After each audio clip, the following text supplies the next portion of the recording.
Okay. All right, everybody. Hello, hello. Today we are here with Phyllis Ayman. Oh my God. This lady knows her stuff when it comes to everything relating to elder care, relating to aging management, and all of that. I definitely recommend you check out her book, freeagingparentbook.com. It's got a whole bunch of stuff, but that's not what we're going to talk about today. We're going to go a little bit more into detail about what she actually does when it comes to planning for uncertainty. What is it you mean by that in all of your work? Oh, thanks so much, Brian, for asking, because I'm really passionate about this. So as you said, I know so much about this, and let me tell you why. I've spent about 40,000 hours or more working with thousands of families and residents in over 50 nursing homes. And what I found is that people don't get the information they need or plan for these events.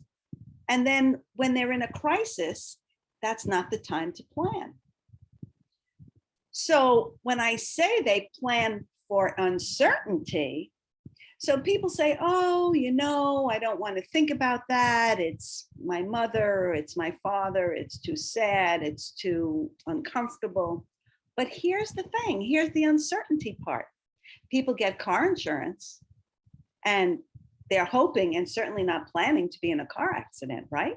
And they get medical insurance, hoping they don't need it, right? So they're really planning for the uncertainty that something might happen. But the reality is people are getting older, they are aging, especially if you have an older parent or loved one. So people aren't getting the information that they need for when those situations arise, because they will arise, unfortunately. And then you can't plan when you're in a crisis. So I tell people, plan by choice, not by crisis, because obviously we all know you can't plan when you're in a crisis. So that's where that all comes from. Okay. So what would you give, before we move on to any other question, what would you give for somebody who is in a crisis that wants to reach out to you? What would you give them for quick tips, that something that you could just help? Well, it depends at what part of the crisis they are. Like, for instance, I've had one is a local merchant who, you know how you become kind of friendly with a local merchant. Another is a colleague friend in just the last couple of months. And what happened? Both of them had an older parent. One was 74, not that much older. The other one was, I think, in her 80s. And what happened? One had a stroke, one had a heart attack. They wound up in the hospital. And when they told me, so I was advising them that the next step would be, in a few days thereafter, once they were stable, that the hospital would want to move them into a nursing home for rehab, for rehabilitation. And so I spent a lot of time giving them some basic information, some basic questions to ask to find the right places. I suggested, find 5 places in the area where your loved one might be moving into. Maybe it's near a family member, maybe it's near you, maybe it's just the most convenient for some other reason, right? So right. Find 5 places and start to ask some very key questions about, what their staffing is like, and how many, if their medical director is a geriatrician, if is the doctor there on a daily basis, do they use nurse practitioners? Things like that. Of course, there are many other questions, but those are just some basic ones. The law, the guidelines really say that a nursing home, skilled nursing facility, we call them, where people go for short-term rehab, that section of the nursing home is only required to have an RN on duty 8 hours a day, 7 days a week. Well, of course, that's not optimal.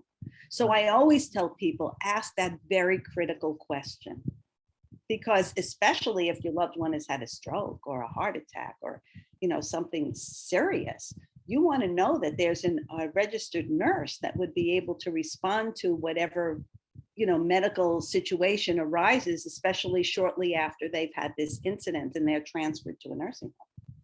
That's fantastic. That's fantastic. So when you're having these moments of transition, right, when it's unplanned and it's disastrous, you've got those 5 places that you've got to search out for. But now, if you've got a little bit more time, what happens when people have an older parent who know how difficult these situations and these conversations are to bring up with them? What would you do to help start that conversation so that you can be like, hey, mom, we're going to do an adventure today, and we're going to go pre-plan just in case?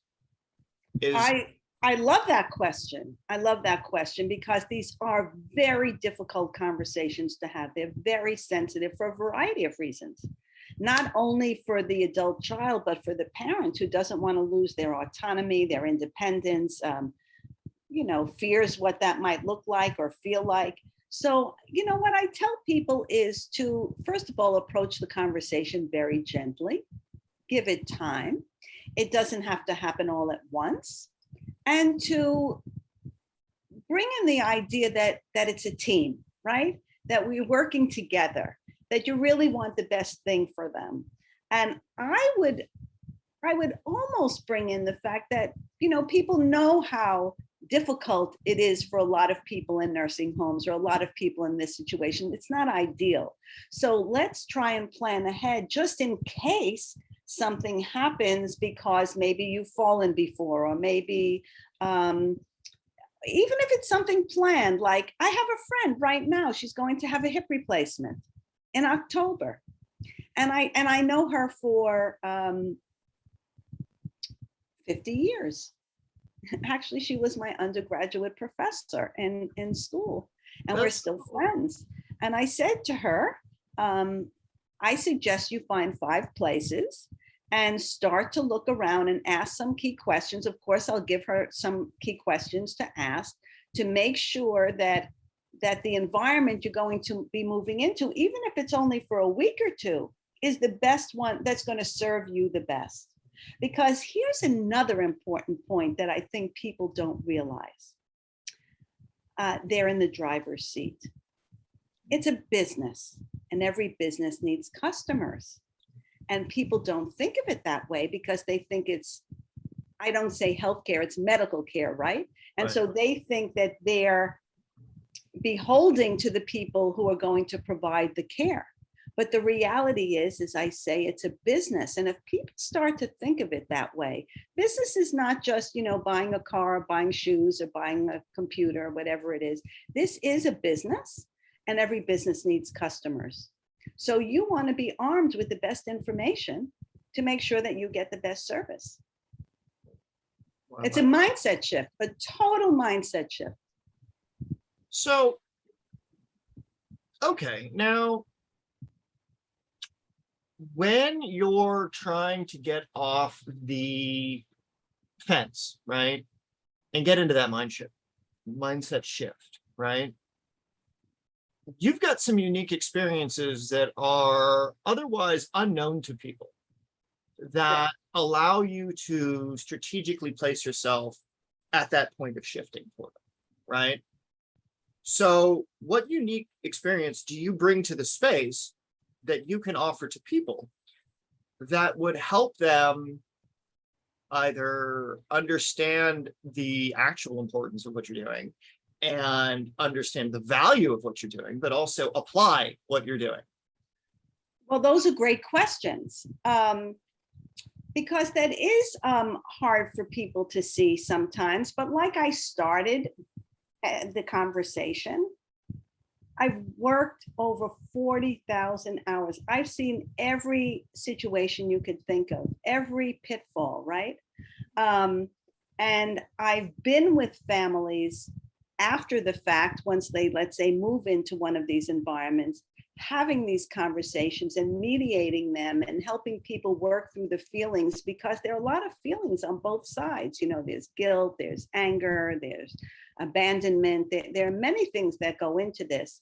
And because I've had so much experience, and because I really know what those pitfalls are, I can really open people's eyes. I could tell you that I've also had experience with people that are already in these places, and I will get on a call that when they call it a care plan meeting, when they have a group meeting, and we just say that I'm a family friend. And by the end of it, the information they have is very different than the information they had at the beginning, because like in most industries, you get what you call, the party line. Not everywhere, but that does happen. So it takes somebody who to ask those certain questions, who has insights that can bring people to give you information that they probably wouldn't ordinarily. By the way, I'm a speech and language pathologist by profession. So that has been my specialty. And also I'm a dementia specialist. So I come with a wealth of experience for people who have, speech and language problems. I also specialize with people who are, which was in the news recently, I'll just tell you about that in a second, who are on mechanical ventilation or have respiratory issues. So I come with unique experience about those conditions that a lot of these places aren't equipped to address, because it's like anything. If you don't work with something all the time, then you're not used to it. And just bringing up about mechanical ventilation, because I text a few people this week. So first of all, people were more aware of that with COVID. People were on ventilators. They probably never thought about ventilators. A lot of people probably never heard about ventilators. That really was my specialty for many, many, many years. Wow. I actually am very passionate about that. And so as it turns out, so now we passed COVID by, right? So that's not in the news so much anymore. But just in the past 2 weeks, Anne Heche was on mechanical ventilation after her car accident. And Salman Rushdie also was on mechanical ventilation after the attack that he experienced while he was speaking. So here it was in the news again, something people don't generally think about or hear about, but here it was again. And of course, people with COPD and other respiratory conditions are probably more aware of that, but that's really my specialty and my passion, actually. So when there was a story that you told me once that I'd like to see if you can fit it into here. But it was when you walked in and 5 minutes later, you had a solution when nobody else around you could. Can you talk to that? Gee, I'm trying to remember. It was you just basically like touch the guy and figure out all the shit that's wrong with him, and nobody on the floor could. Oh, yeah. This was many, many, many years ago. I was called to a building. The state was there. Actually, this happened twice. The state was there, and the person was supposed to have an evaluation that would be in my scope of practice. And so they called me I was in one part of the county. They called me to come to the other part of the county. This is many, many, many years ago, like in the early 2000s. And I went into the and the medical director happened to be sitting at the nurse's station. And so I went into the patient's room and I came out in, I don't know, 5 minutes. And he said, well, and I told the medical director my assessment, and he said, well, you were there for 5 minutes. How did you make that determination? So I said, well, when you put your hands on someone's abdomen, how long does it take you to determine they have appendicitis, right? I don't know, 15 seconds, 30 seconds is based on experience. So I went in, I saw what I saw, and that's it. And he never said it. He didn't say anything to me because that was obvious. I had it happen a few years later also with another doctor. And I came out and I told the doctor that I thought the person had some Parkinson's, symptoms of Parkinsonism. And she said, like, how did you know? Wow. Yeah, that's what she said. And I said, well, I just did a bedside evaluation, and that's how I made that determination. And then a couple of days later, she went in and she came back and she said, oh, I think you're right. Wow. But that happens. That happens a lot. It depends on the doctor. It depends on their experience. It depends on their level of respect for other disciplines, right? Other professionals. And I'm sure, everybody has that in whatever work they do. It just depends on the individual. And I've had other people who, wouldn't do anything unless I gave them my assessment. Right. And, it's like for my clients, I love being able to serve them like that. And so for you to be able to do that with yours, it's just absolutely beautiful. So how did you move from going into the nursing home and correcting the bullshit there, right? Because that sounds exactly like what it is. It's like these people are responsible for people's lives and they don't care about consistency of food. They don't care about the right amount of care. They don't, it's a job to them. Correct. For a So, lot of people.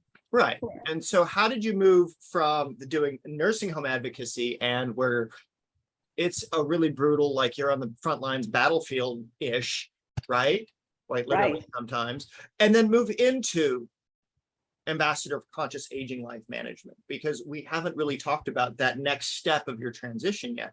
What is the thing that you're Right. trying to get people to realize with your services, with all of this stuff? So I love that you asked that question because I thought a lot about that myself. And so how this came about really. So I wrote a chapter, actually I'm a co-author in a book that came out recently. It was published July something, I believe. Was it July or June? Anyway, it doesn't matter. And the title is WTF to OMG with a little LOL. And right, which is kind of a funny title, but it's, unpacking life's hidden lessons. And I was talking to the co-author, David Corbin, about this over a period of time. And I always thought the through line for me working in nursing homes was really watching my mother care for my grandmother. And then I helped in that process for a couple of weeks when I was a teenager. And I just always thought that was the through line. But then we started talking about other things earlier in my life. I mean, he wasn't psychoanalyzing me, it just came up in conversation. And my father died when I was 17. I was sitting next to him, and 1 minute he was with me and 1 minute he wasn't. And he was a diabetic and he didn't listen. And so as I started, I mean, he listened in some ways, but not in others. And as I started talking about it, I said, oh, WTF, oh my gosh, where was his sense of personal responsibility? And so that's when I started to say, you know what? People don't want to wind up in nursing homes, clearly. They don't want to wind up in deteriorated health, right? So what are they going to do now at the present moment to ensure, or at least stave off that as long as possible? Well, the only way to do that is to embrace longevity in a way that you will continue to age as healthfully and gracefully as possible. And in order to do that, you have to be mindful, you have to be aware, right? You have to make intentional choices. You can't make intentional choices unless you're aware and mindful. And so that's where that came about. So Interesting. it's conscious aging life management. You're managing your life, your aging process, but in a way with intention. Otherwise, you're just surrendering, and then whatever happens to you, and you go, oh my goodness, this happened to me. Now, that's not saying that things don't happen to people, right? But what are you doing to try and prevent that, or make sure that, try and do the best you can so that doesn't happen to you, right? And so it becomes a holistic practice. It's not just, oh, it's not just mindset. Oh, it's not just yoga. Oh, it's not just fitness. Oh, it's not just good Correct. business techniques. Oh, it's not just this. It's not just that. It's this whole ecosystem that you're building, right? Correct. It's I call it developing a personalized longevity plan. Okay. Okay. Yeah, And so about how long do you think it takes somebody to go through that plan successfully? Like to get all the foundations and stuff. I would say it's a good 2 months, right? 6 to 8 weeks, I Right. would say, and of course they have to put in the work. So it's interesting that I said about a conversation with your older parent, right? To say that you're a team and that you're working together. Well, this is really a team, because when people work with me, they have to do the work, right? I mean, I can guide them, I can help them, I could give them the information, but they really have to take it on and do the work. It's like anything, right? Anything you want to learn or any course you want to take, you have to have a commitment. So the part of this is this word empathy, IMPATHY, that I created, and I own the trademark for it. And so it's like the inner game of empathy, but I call it the basis of a self-care commitment letter. So what is that commitment you're going to make for yourself and to yourself, so that you're going to, apply these strategies, that you're going to embrace these strategies and live your life by them? Is it easy? No. You have to change habits and change the way you do things, and that's not always comfortable and easy for people. But what's the alternative if you don't do that? And you've seen plenty of the alternative. 40,000 hours. I just can't get, like, you're a master at 10,000. Like, you just over and above, like 4x the whole like shebang. Like, nicely done. And that's the basis on which I'm approaching this, right? Because I've seen the other side.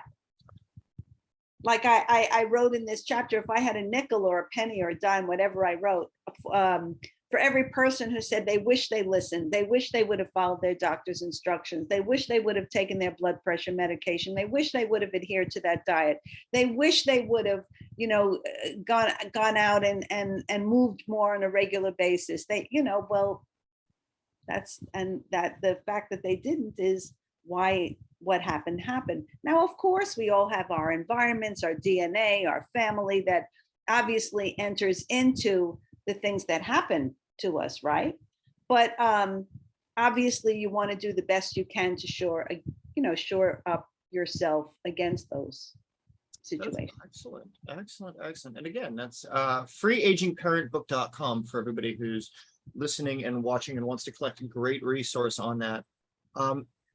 And then that leads, I just want to interject. And so that leads them to this course, A Caregiving Guide to Caregivers. So even if people aren't a caregiver, they don't think of themselves that way, or they don't know if they will be, but it really gives you, there are different modules that gives you the preparation, the background information for what you would need to at least arm yourself, because, right, being informed is being forearmed. Exactly. And there's a whole world of people that need your information. And when it comes to reaching out, and when it comes to going through, I would recommend that people go through the website, get the book, and if you can, take the class, because it's a phenomenal experience. But it's more than that.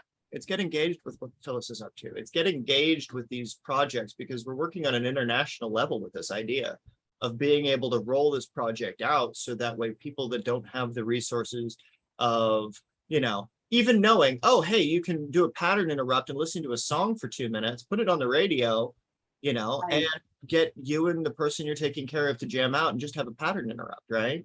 Right. That was some of the techniques that I've learned from you. And that was in the Musical Keys to Memory Challenge that you did over 1.5 years ago. Oh, right. Absolutely. Yes. So like those, and I apply that shit every day when I get in the middle of a task or something that I'm doing. I'll put the radio on for 10 minutes. I'll get up, change what I'm doing, and then I'll go back to work, right? And with what like Dean and Tony say, it's about getting in state. It's about programming. It's patterning, right? Right. Control that. Then you're doing the thing that they're talking about doing, but you're doing it for your own longevity. Correct. So interesting that you say that, because with this course, there is this upsell, I'll call it, a bonus kind of for this coming alive with music and communicating effectively with people having dementia. So it's the course that we did a challenge, so it's based on all of that information. So it's interesting that you brought that up. Yeah, and it's really fun because one of the things that I think would be great is if we can get those videos and put those into a website funnel, so that people that go to the class can also take that as a bonus. Like they have access to all that information and they get absolutely everything. And I love the fact that you're doing that. And I love the fact that you're integrating all of that into getting people the resources that they need for this project.